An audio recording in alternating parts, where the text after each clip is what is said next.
Thank you, Melissa, and we're glad you're released from your arrest. Appreciate you risking that. Next up, we are joined by Able New Hampshire members Eddie Gomez of Drum Production Studio and Forrest Boyden-Freedy of Best Brothers Bakery and the chapter leader of Monadnock Able New Hampshire. Eddie and Forrest.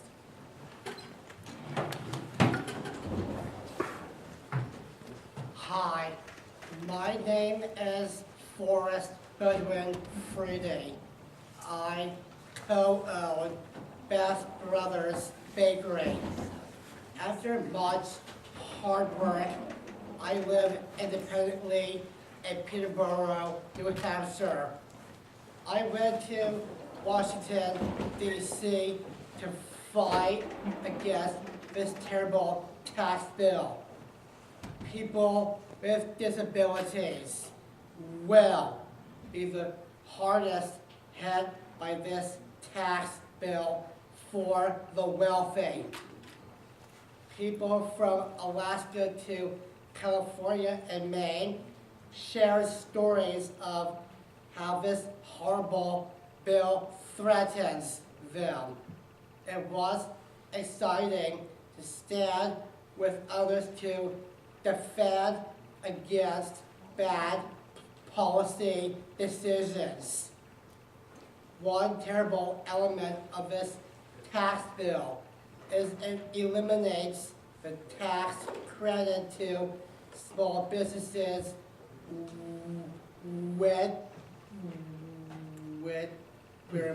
which helps them to become ADA compliant and accessible. The credit is equal to half of their expenses exceeding $250. This effectively raises taxes on small businesses who want to open their doors to both customers and workers with disabilities who need reasonable accommodations. People with disabilities want to work. Discrimination makes getting a job hard. This bill makes it worse. More importantly, tax cuts for wealthy people who don't need it will force entitlement cuts to Medicaid. It will harm people like me, and some will die. Medicaid waivers funds for home and community-based settings provide the transportation I need to deliver bakery products for the small business I co-own. Medicaid funds support me to be a dignified tax-paying citizen. This tax bill is an assault on the human rights of people with disabilities. Shame on Governor Sununu for supporting this tax bill. He knows there will be forced federal Medicaid cuts to balance the budget.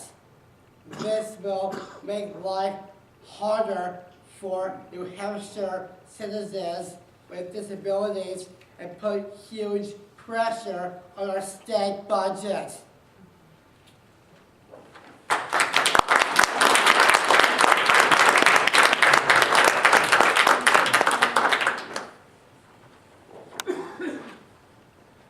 Good afternoon. My name is Eddie Gomez II. Thank you all for being here. My sister is a hard-working single mother. My nephew is affected by the genetic disorder muscular dystrophy. He is 7 years old. His life expectancy is 30 years old.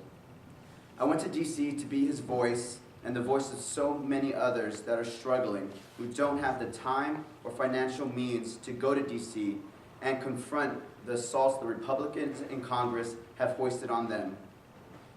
The organization that he receives services and supports from is largely run on donations. it receives no federal funds. The tax bill eliminates deductions for charitable contributions. It discourages charitable giving while threatening enormous federal cuts to Medicare and Medicaid. How will my sister be able to get the services for my nephew on a lower middle class income? Furthermore, if she were able to purchase a wheelchair on her own, this tax bill is also eliminating the medical expense deduction. How mean-spirited. 8.8 million families used this deduction in 2015 when their expenses exceeded 10% of their income. It not only applies to wheelchairs and ADA showers, it applies to out-of-pocket medical expenses for long-term supports and services, like direct support professionals and personal care attendants.